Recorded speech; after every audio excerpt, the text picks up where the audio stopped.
দর্শক আমি গত পর্ব যেটা বলেছিলাম, যেটা পার্ট ওয়ানে আমি বলেছিলাম যে নিচের পোর্শনটা আপনাকে দেখিয়েছি, এখন উপরটা দেখাবো।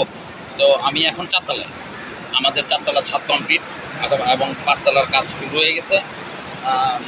এই মুহূর্তে এই চারতলার ফ্লোর থেকে আপনারা শুধু একটু ভিউটা দেখেন, সমুদ্রটা কত কাছে এবং ভিউটা কত সুন্দর আসতেছে। দুই তালা থেকে কীরকম আসবে, তিন তালা থেকে কীরকম আসবে, চারতলায় কীরকম আসবে, আমি টোটাল জিনিসটা আপনাদেরকে দেখাচ্ছি। এবং আমি দূরে দূরে দেখতে পাবেন হোটেল সাইমন আছে, হোটেল রামাদা দেখা যাচ্ছে এখান থেকে কতটুকু, সামান্য দূরেই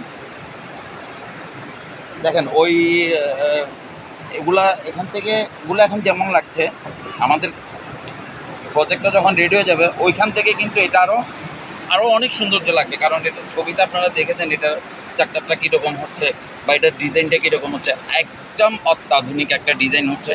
আর আমি বিশেষ করে যেসব কথাগুলো বলেছিলাম যে ভূমিকম্প সহনশীল 7.5 মানে 7.5 মাত্রা ভূমিকম্প সহনশীল, প্লাস হচ্ছে সাগর পার হওয়ার কারণে অনেক ধরনের কথা বলে থাকে যে ঘূর্ণিঝড় এটা সেটা অমুক আপনার লবণাক্ততা।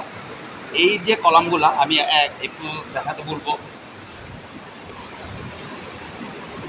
এই যে কলামগুলা আমি হাতে একটা মেজারিং ট্যাপ নিয়ে আসছি, আমি আপনাকে একটু মেজারিং করে সবাইকে দেখাতে চাই আমাদের কলামগুলা সাইজ কত।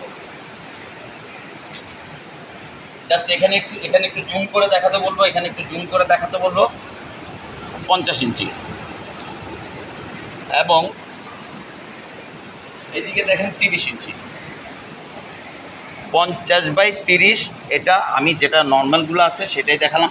আমি এটার কথা তো বলবোই না, এই যে এই কলামটা, এটার কথা বলবো না। তো আমি এমন একটা প্রজেক্টে দাঁড়িয়ে আছি যেই প্রজেক্টটা কক্সবাজারের সর্বশ্রেষ্ঠ প্রজেক্ট হতে যাচ্ছে। আচ্ছা, এইটা কতটুকু একটু দেখান তো। এটা তো আপনি ওই পাশে যান, আমি এটা ধরতেছি। এটা আমার মেজারিং টেপে আসবে না, আসবে 114 ইঞ্চি। 114।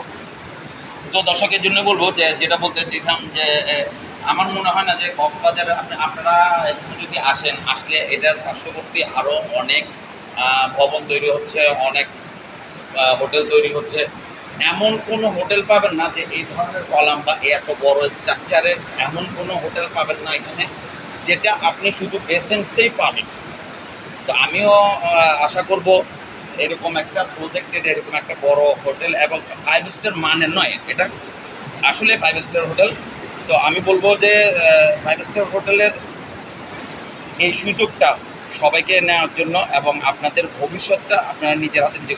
এখানে আমি একটা জিনিস উল্লেখ করতে চাই যে আমরা মালিকানা বিক্রির ব্যাপারে যেটা সবচেয়ে সবার একটু বেশি ভয় থাকে যে পরবর্তীতে কী হচ্ছে। আমি এই জন্যই বলি, আমি আমার মতন, আমারও একটু বয়স হয়েছে, আমি এই জন্য বলি যে যারা আমার মতন লোকজন আছেন আপনারা এখানে ইনভেস্ট করেন। এখানে ইনভেস্ট করলে আপনাদের ভবিষ্যৎটা সুরক্ষিত হবে। আমি একটা কথা আমার ক্লায়েন্টদেরকে সবসময় বলি, বর্তমানে আমাদের এখানে ট্রেন্ড চলতেছে ছেলেরা বাবা মা একটু বৃদ্ধ হয়ে গেলে বৃদ্ধাশ্রমে দিয়ে দেওয়ার একটা ট্রেন্ড আছে। তা আমি আপনাকে বলবো যে আপনার ছেলে মেয়ে আপনাকে বৃদ্ধাশ্রমে দিতে পারবে, কিন্তু আপনার কেনা অ্যাসেট, আপনার কেনা জমি, আপনার কেনা সম্পত্তি এবং এর থেকে প্রাপ্ত অর্থ আপনাকে কোনোদিন বৃদ্ধাশ্রমে যেতে দিবে না। এটাকে আপনার সম্পত্তি আপনাকে সম্পত্তির মধ্যেই রাখবে, ওর ইনকামের মধ্যেই রাখবে, আপনার চলার পথ সুগম করবে। অন্তত আছে না অনেক ছেলে, আমি সব ছেলের কথা বলতেছি না, অনেক ছেলে আছে যারা একটু বাবা মা বৃদ্ধ হয়ে গেলে বৃদ্ধাশ্রমে, এই ধরনের ছেলেদের থেকে বাঁচার জন্য আমি বলবো এখানে ইনভেস্ট করুন। ইনভেস্ট করে আজীবন এখান থেকে রিটার্ন নিয়ে নিজে স্বাবলম্বী হন। ধন্যবাদ।